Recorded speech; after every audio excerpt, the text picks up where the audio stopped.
২৮ March ৭.৭ মাত্রার এক শক্তিশালী ভূমিকম্পে কেঁপে ওঠে মিয়ানমারের মান্দালয়। এখন পর্যন্ত এতে হাজারেরও বেশি মানুষ মারা গেছেন। ১০ কিলোমিটার গভীরতার এই ভূমিকম্প বাংলাদেশের ঢাকা ও চট্টগ্রাম সহ বিভিন্ন এলাকায়ও অনুভূত হয়েছে। এই মাত্রার ভূমিকম্প যদি ঢাকার কাছাকাছি কোথাও আঘাত হানে তাহলে কি ঘটবে? বিশেষজ্ঞরা বলছেন, ইন্ডিয়ান, ইউরেশীয় এবং বার্মিজ এই তিনটি টেকটনিক প্লেটের সন্ধিক্ষণে অবস্থান করা বাংলাদেশ পৃথিবীর অন্যতম ভূমিকম্প প্রবণ অঞ্চল। ইন্ডিয়ান টেকটনিক প্লেট ক্রমাগত উত্তর দিকে সরতে থাকায় মধুপুর ও ডাউকি ফল্টে চাপ সৃষ্টি হচ্ছে, যা ৭ মাত্রা বা এর চেয়েও শক্তিশালী ভূমিকম্পের আশঙ্কা বাড়িয়ে দিচ্ছে। বুয়েটের নগর ও অঞ্চল পরিকল্পনা বিভাগের অধ্যাপক ইশরাত ইসলাম টিবিএসকে বলেন, বাংলাদেশ ভূমিকম্পের ক্ষেত্রে অত্যন্ত ঝুঁকির মধ্যে আছে, কিন্তু বিষয়টি নিয়ে বিচ্ছিন্ন কিছু কাজ হলেও কমিউনিটি এবং ভবন নির্মাণের মূল তদারকির জায়গায় কাজ হচ্ছে না। এছাড়া ভূমিকম্প ঘটে গেলে এর পরের ধাপে করণীয় কী সে বিষয়েও আমাদের কমিউনিটি সচেতন না। আমাদের ওপেন স্পেসের এত সংকট যে ভূমিকম্প হলে আশ্রয় এবং উদ্ধারের বিষয়টিতেই আমাদের সবচেয়ে বেশি ভোগাবে। এই বিশেষজ্ঞ আরও বলেন, ঢাকার মধ্যে সবচেয়ে বেশি ঝুঁকিতে আছে পুরান ঢাকা এবং বসুন্ধরার মতো এলাকা। বিশেষ করে পুরান ঢাকার অধিকাংশ ভবনই গড়ে উঠেছে এক একটি ভবনের লাগোয়া এবং সেগুলোর যেমন ভিত্তি ঠিক নেই, তেমনি অনেক ভবনই পুরনো। আর বসুন্ধরার মতো নরম ভূমির এলাকাগুলোতে ভূমিকম্পের ঝুঁকি অত্যন্ত বেশি। এজন্য ভবন নির্মাণের ক্ষেত্রে বিল্ডিং কোড মেনে যথাযথ ভবন উঠছে কিনা সে বিষয়ে রাজুক এবং সংশ্লিষ্ট সংস্থাগুলোর নজরদারি বাড়াতে হবে। তিনি আরও বলেন, আমাদের বড় চ্যালেঞ্জ হবে ভূমিকম্প পরবর্তী ব্যবস্থাপনা। কমিউনিটি বেসড প্রিপারেশনটা বেশি জরুরি। মানুষ কোথায় আশ্রয় নেবে, কোথায় চিকিৎসা নেবে, কোন রাস্তা ব্যবহার করবে সে বিষয়ে আগে থেকেই প্রস্তুতি থাকতে হবে। গড়ে তুলতে হবে কমিউনিটি বেসড একটি উদ্ধারকারী দল। ভূমিকম্পের ক্ষতি কমাতে যেসব বিষয় নিয়ে কাজ করতে হবে সে বিষয়েও ধারণা দেন এই বিশেষজ্ঞ। তিনি 4টি বিষয়ে গুরুত্ব দিতে সরকারকে অনুরোধ করেন। বিষয়গুলো হচ্ছে, বিল্ডিং কোড মেনে ভবন তৈরি, বর্তমান যে ভবন রয়েছে সেগুলোর যথাযথ মূল্যায়ন করা, ভূমিকম্প হওয়ার পরে কিভাবে পরবর্তী হ্যাজার্ড থেকে রক্ষা পাবে তার পরিকল্পনা এবং ভবন নির্মাণের এলাকার মাটি অনুযায়ী ভিত তৈরি করা।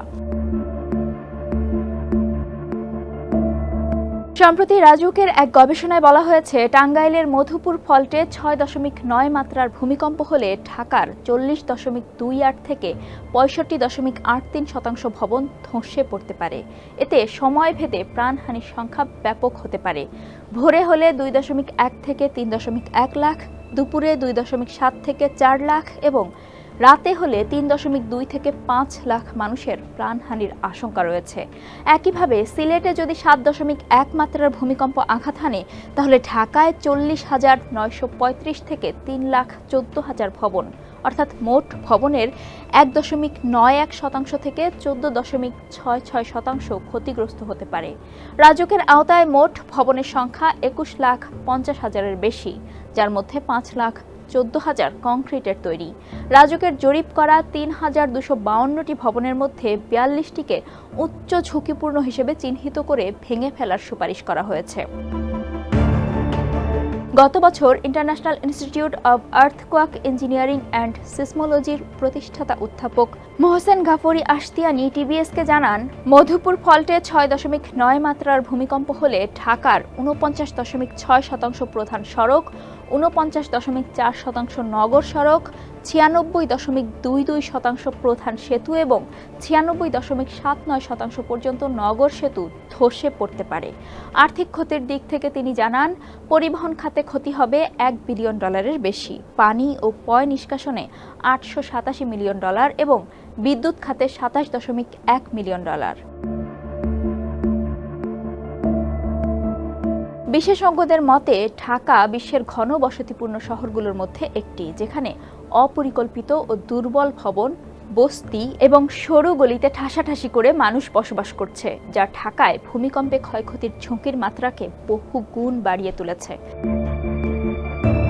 শহরের অনেক ভবন ভূমিকম্প প্রতিরোধে নির্ধারিত নিরাপত্তা মানদণ্ড মেনে নির্মাণ করা হয়নি, ফলে সেগুলো বড় ধরনের কম্পনে মৃত্যুকূপে পরিণত হতে পারে। এছাড়া বাংলাদেশের বিস্তীর্ণ অঞ্চল নরম ও জলাবদ্ধ পলিমাটির ওপর গড়ে ওঠায় প্রবল ভূমিকম্পনে এই মাটি সহজেই নরম হয়ে ভবন ধসের ঝুঁকি অনেক গুণ বাড়িয়ে দিতে পারে। বিশেষজ্ঞদের মতে জাপান বা ক্যালিফোর্নিয়ার মতো ভূমিকম্প প্রবণ অঞ্চলের তুলনায় বাংলাদেশে জনসচেতনতা ও দক্ষ দুর্যোগ মোকাবিলা ব্যবস্থার মারাত্মক ঘাটতি রয়েছে।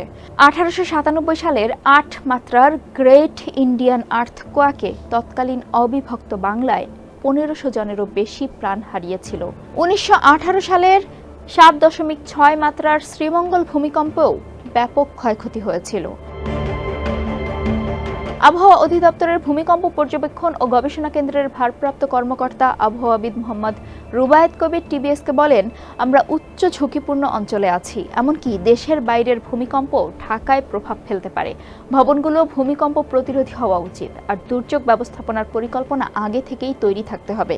তিনি আরও বলেন, 28 মার্চের ভূমিকম্পটি সম্পর্কে আগেই সতর্ক করেছিলেন বিশেষজ্ঞরা, কারণ ওই অঞ্চলে একটি সিসমিক গ্যাপ তৈরি হয়েছিল, যে কারণে দীর্ঘদিন ভূমিকম্প হয়নি। আশপাশের টেকটনিক প্লেট, বিশেষ করে ইউরেশীয় প্লেট, আরও ভূমিকম্প তৈরি করতে পারে, যেখানে ভবিষ্যতে বাংলাদেশেও বড় ধরনের প্রভাব পড়তে পারে।